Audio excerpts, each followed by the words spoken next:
नमस्कार दोस्तों, हमारे इस YouTube चैनल वाईफाई एक्मे में आपका स्वागत है। रीट की तैयारी के लिए सुनिए। अब बात करते हैं सिलेबस की। साइकोलॉजिकल सिलेबस में पहला जो टॉपिक है, बिंदु है, यूनिट है, वो है आपकी बाल विकास। बाल विकास के अंदर देखिए, सबसे पहले हमको कि बालक के विकास में विद्यालय और परिवार का क्या महत्व है, इस बात को बहुत समझना जरूरी है।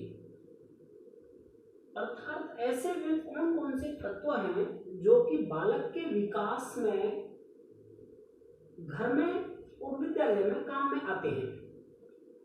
घर का रहन सहन, परिवार का रहन सहन, बोलचाल, भाषा, खान पीन, ये विद्यालय के कारक, साथ में परिवार के कारक, साथ में विद्यालय के कारक, अध्यापकों का व्यवहार, अध्यापकों का वातावरण, विद्यालय का वातावरण, वहाँ के इंफ्रास्ट्रक्चर की स्थिति, शिक्षण की विधियाँ, ये विद्यालय के संदर्भ में। तो अपने को ये ध्यान रखना है, विशेष रूप से इन बिंदुओं पर ध्यान रखना है। परिवार और विद्यालय के संदर्भ में विकास की बात करता है एग्जामिनर। वृद्धि और विकास दोनों में क्या अंतर है और कैसे संबंधित है, इस चीज को हमको इसमें समझना है। विकास के क्या सिद्धांत हैं, किन किन सिद्धांतों पर आधारित होकर के एक बालक का विकास होता है, उसके कौन कौन से आयाम हैं। तो आयामों की यदि हम बात करते हैं तो 4 प्रकार के आयाम इसमें होते हैं। बालक के विकास में शारीरिक, मानसिक,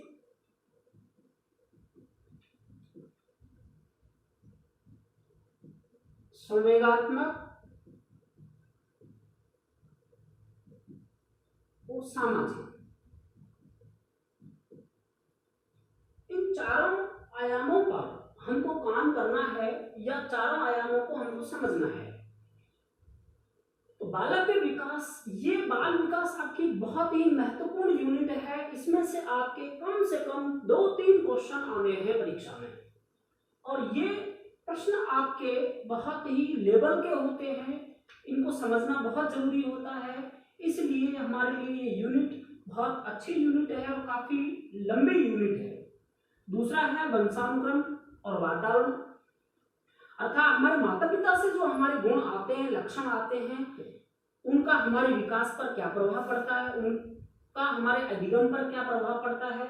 जिस वातावरण में, जिस माहौल में, जिस गांव में, जिस शहर में, जिस घर में हम रहते हैं, उसका हमारे ऊपर क्या प्रभाव पड़ता है। तो ये आपका हेरेडिटी या जेनेटिक्स जिसको हम कहते हैं, उसका यहाँ पर हमको अध्ययन करना जरूरी है। चाहे वो बुद्धि के आधार पर हो, चाहे वो व्यक्तित्व के आधार पर हो, चाहे वो रंग रूप के आधार पर हो, तो इनका क्या प्रभाव पड़ता है, ये चीज अपने को इसमें समझना है। फिर इंपॉर्टेंट यूनिट आती है आपकी अधिगम। अधिगम अर्थात सीखना। तो सीखना किन चीजों से, किन तत्वों से, किन कारकों से प्रभावित होता है, और सीखने की प्रक्रिया कैसी है, कैसे कैसे हम सीखते हैं, किस तरीके से हम सीखते हैं, बालक कैसे सीखता है। कोई बालक मूर्त रूप में सीखता है, कोई बालक, जैसे अभी आपको हम पढ़ा रहे हैं, ये सैद्धांतिक हो गया है, तो सैद्धांतिक रूप से आप सीख रहे हैं, थ्योरेटिकल सीख रहे हैं, लेकिन सीखने की प्रक्रिया में और कौन कौन सी चीजें सहायक होती हैं, चित्रों का क्या योगदान होता है, सहायक सामग्री का क्या योगदान होता है, वस्तुओं का क्या योगदान होता है, भाषा का क्या प्रभाव पड़ता है, ये अधिगम को प्रभावित करने वाले कारक और उस प्रक्रिया दोनों के बीच में सीखने वाले की क्या प्रोसेस होती है। संकल्पना अर्थात किस तरीके से आगे उस पर काम होता है, किस तरीके से एक बालक सीखने के बारे में सोचता है। और सिद्धांत, अधिगम के जो सिद्धांत हैं उनको व्यवहारवादी और संज्ञानवादी रूप में बांटा गया है। तो कौन से संज्ञानवादी होंगे और कौन से व्यवहारवादी होंगे, और किसने क्या सिद्धांत दिया है, कौन सी थ्योरी दी है, इस पर हम इस टॉपिक में बात करेंगे। नेक्स्ट, बालक में चिंतन एवं अधिगम, अर्थात जब सीखने का ही टॉपिक है, अलग नहीं है, लेकिन सीखने का चिंतन से क्या क्या संबंध है। चिंतन यानी सोचना, बालक कैसे सोचता है, किस तरीके से उसकी सोच विकसित होती है। अब चिंतन में आपने नाम सुना होगा अभिसारी चिंतन और अपसारी चिंतन। अभिसारी चिंतन और अपसारी चिंतन का अधिगम के साथ क्या संबंध होता है, अधिगम किसमें कब ज्यादा होता है, किसमें कब कम होता है। तो चिंतन के बारे में हमको अध्ययन करना है कि चिंतन का अधिगम पर, सीखने पर क्या प्रभाव पड़ता है, किस तरीके से प्रभाव पड़ता है। अगला टॉपिक है आपका अभिप्रेरणा। अभिप्रेरणा यानी मोटिवेशन, सीखने से ही रिलेटेड है। अधिगम अपने आप में टॉपिक है, ये अधिगम का संबंध है, यहाँ भी अधिगम का संबंध है कि अभिप्रेरणा का अधिगम से क्या रिलेशन है। अभिप्रेरणा के कम ज्यादा होने से अधिगम कम या ज्यादा कैसे होता है, ये चीज हमको यहाँ इस टॉपिक में पढ़नी है। अभिप्रेरणा मोटिवेशन, आपने देखा होगा कि कई क्लासेजों में जहाँ इंस्टीट्यूट होते हैं उन इंस्टीट्यूटों में किसी नेशनल मोटिवेटर को, आईएएस आरएएस को बुलाया जाता है। तो बुलाया जाता है तो वो क्यों बुलाया जाता है, बच्चों को अभिप्रेरित करने के लिए, जिससे कि वो आगे सीखने के लिए तैयार हो जाएं। अर्थात उन व्यक्तियों के व्यक्तित्व का उन बच्चों के सीखने पर प्रभाव पड़ता है। लेकिन केवल व्यक्तियों के व्यक्तित्व का ही नहीं, आपको पता है, आप आगे पढ़ेंगे इस यूनिट में कि अभिप्रेरणा कितने प्रकार की होती है, आंतरिक अभिप्रेरणा क्या है, बाह्य अभिप्रेरणा क्या है, और दोनों का अधिगम पर क्या प्रभाव पड़ रहा है। इस तरीके से आप इस यूनिट में पढ़ेंगे। व्यक्तिगत विभिन्नताएं, अब हमारी कक्षा में जब आप टीचर बनेंगे तो फिर आपकी कक्षा में विभिन्न प्रकार के बच्चे बैठे होंगे, विभिन्न समाजों के बैठे होंगे, लिंग में स्त्रीलिंग, पुल्लिंग, ट्रांसजेंडर जो भी हो सकते हैं। अब उनका तो अलग अलग प्रकार के बच्चे हैं, फिर उनका आप किस तरीके से पहचान करेंगे, पहली बात, क्योंकि हर एक बच्चा जो सीखता है उसकी अलग अलग प्रोसेस होती है सीखने की दर अलग होती है, सीखने की रुचि भी उसकी अलग अलग टाइप से होती है। कोई खेल से सीखता है, कोई किताब से सीखता है, कोई अन्य किसी माध्यम से सीखता है, जिसको हम ABL भी कहते हैं, एक्टिविटी बेस्ड लर्निंग। तो उस बच्चे की हमको पहचान करनी है कि वो बच्चा कौन सा है। अब इसके प्रकार देखिए किस प्रकार के होते हैं। पहले तो ये देखना है कि व्यक्तिगत विभिन्नता क्या होती है, कैसी पहचान है। अब इसमें पिछड़ा बालक होता है, पिछड़े बालक की क्या पहचान है, प्रतिभाशाली बालक की क्या पहचान है, मंदबुद्धि बालक की क्या पहचान है, सृजनशील बालक की क्या पहचान है, विशेष योग्यजन बालक की क्या पहचान है, वंचित बालक क्या होता है। तो हमको ये पहचान करना आना चाहिए। जब पहचान हम लेंगे किसी व्यक्ति को कि ये व्यक्ति फला विशेषता का है, तो उसको उसी के अकॉर्डिंग हम पढ़ा भी सकते हैं। इसलिए यहाँ व्यक्तिगत विभिन्नता, आपको सिलेबस जो बनाया जाता है वो बड़ा सोच समझ कर बनाया जाता है कि एक टीचर को किस तरीके से अपने आप को समझना चाहिए और किस तरीके से बच्चों को कैसे समझना चाहिए। तो ये साइकोलॉजी इसीलिए सिलेबस में रखी जाती है। उसके बाद में देखिए आगे अपन व्यक्तित्व की बात करते हैं। व्यक्तित्व क्या है,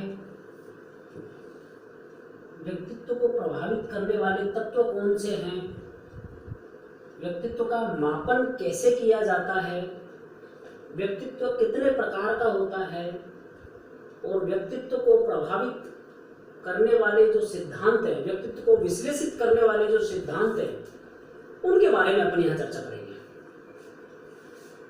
नेक्स्ट टॉपिक है अपना बुद्धि। बुद्धि क्या है,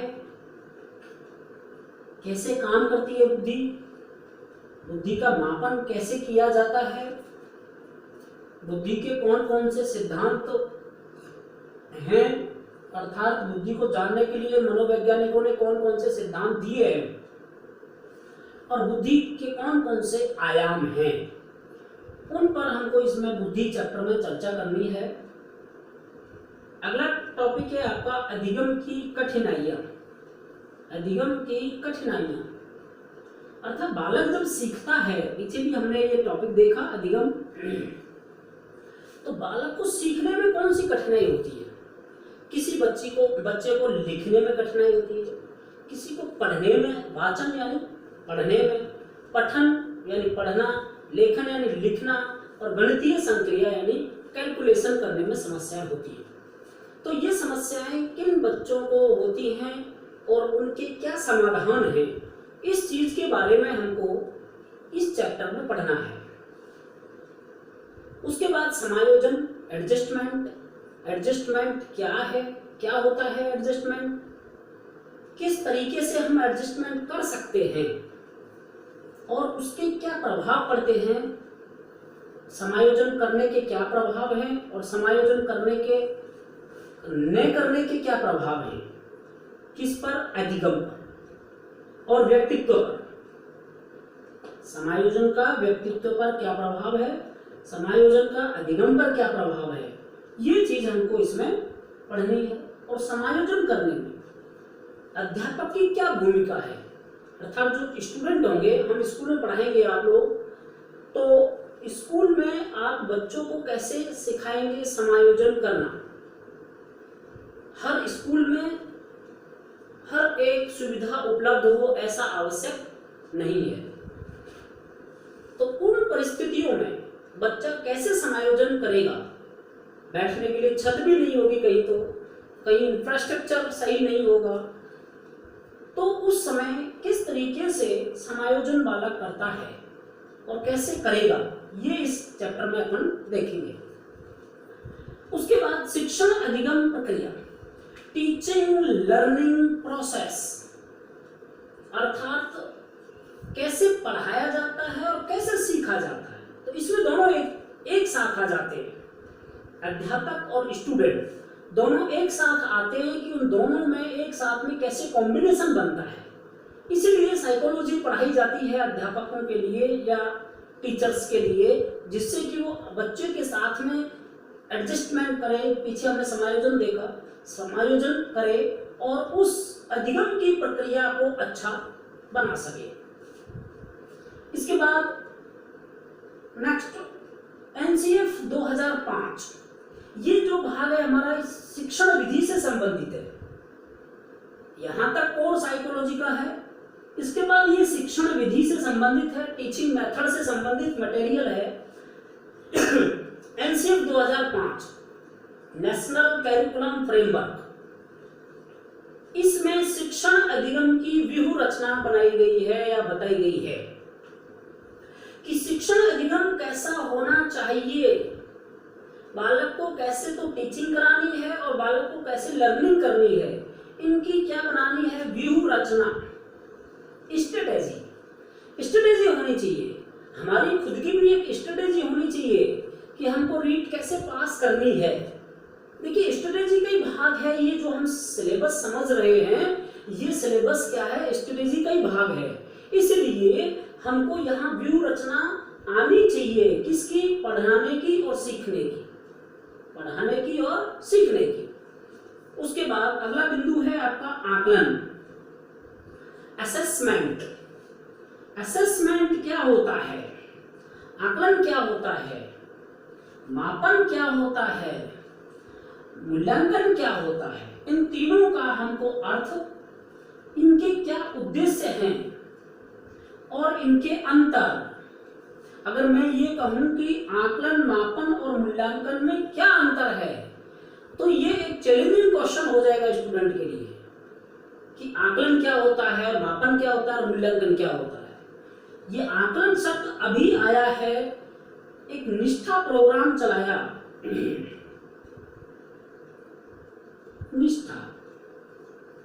निष्ठा प्रोग्राम चलाया एनसीईआरटी के माध्यम से केंद्र सरकार ने। उस प्रोग्राम के अंदर आकलन को परिभाषित किया गया है। इससे पहले CCE continuous and comprehensive evaluation, सतत और समग्र मूल्यांकन जारी था अभी तक। तो इस सतत और समग्र मूल्यांकन को भी सिलेबस में हमारे डाला हुआ है, ये क्या होता है, फिर आकलन क्या होता है, इन दोनों को अपने को देखना है ढंग से। यहाँ से निश्चित रूप से एक प्रश्न आता है। उसके बाद उपलब्धि परीक्षण, अचीवमेंट टेस्ट क्या होते हैं, परीक्षण कैसे बनाया जाए, आपका जो पेपर बनेगा वो पेपर किस तरीके से बनता है, वो यहाँ उपलब्धि परीक्षण कहलाएगा। ऐसे ही बच्चे का उपलब्धि परीक्षण कैसे बनाया जाए, तो इस सिलेबस के आधार पर, इन आयामों के आधार पर उपलब्धि परीक्षण आपका बनकर के तैयार होगा। उस उपलब्धि परीक्षण के आधार पर ही आपकी मार्किंग होगी और आपका रीट में सिलेक्शन होगा। तो उपलब्धि परीक्षण का निर्माण कैसे किया जाता है, ये आपको इसमें आगे टॉपिक में हम पढ़ाएंगे। क्रियात्मक अनुसंधान अगला टॉपिक है आपका, क्रियात्मक अनुसंधान। देखिए अनुसंधान, रिसर्च जो है वह बहुत बड़ा क्षेत्र है। रिसर्च जो है बहुत बड़ा क्षेत्र है, उनमें से एक प्रकार है आपका क्रियात्मक अनुसंधान। क्रियात्मक अनुसंधान कब किया जाता है, कहाँ किया जाता है, किस लिए किया जाता है, इस चीज को यहाँ हम क्रियात्मक अनुसंधान में समझेंगे। लास्ट टॉपिक है आपका शिक्षा का अधिकार अधिनियम 2009, आरटीई जिसको आप बोलते हैं। तो बालक को जो शिक्षा का अधिकार दिया है सरकार ने, उस अधिकार के अंतर्गत अध्यापकों की भूमिका, देखिए यहां भी शब्द आया अध्यापक। अध्यापक की क्या भूमिका है आरटीई में और क्या उसके उत्तरदायित्व है, ये चीज हमको समझनी है कि आरटीई के अंदर बालक को तो क्या अधिकार दिए गए हैं और अध्यापक के क्या कर्तव्य हैं, विद्यालय के क्या कर्तव्य हैं। इस चीज को हमें आरटीई, यहां से भी आपका 1 से 2 प्रश्न निश्चित रूप से मान के चलेंगे। अब देखिए यहां तक समायोजन तक जो टॉपिक है, इसमें से आपका 20 अंक का पैटर्न बनता है परीक्षा के लिए और बिंदु नंबर 11, 12, 13 और 14 ये 10 अंक का पैटर्न बनता है। इस तरीके से आपके कुल टोटल शिक्षा मनोविज्ञान के 30 अंक होते हैं। तो ये आपको हम पूरा डिटेल से एक एक बिंदु wise, point two point, topic wise आपको क्लियर कराते जाएंगे। आज का हमारा ये सेशन इंट्रोडक्शन का सेशन था। निश्चित रूप से आपको यहाँ इसको समझ के अच्छा लगा होगा, क्योंकि सिलेबस को जानना बहुत इम्पोर्टेंट है। तो वाईफाई ऐप में राजसमंद प्रशासन द्वारा संचालित निःशुल्क कोचिंग नाथ द्वारा का एक सहयोगी है। धन्यवाद।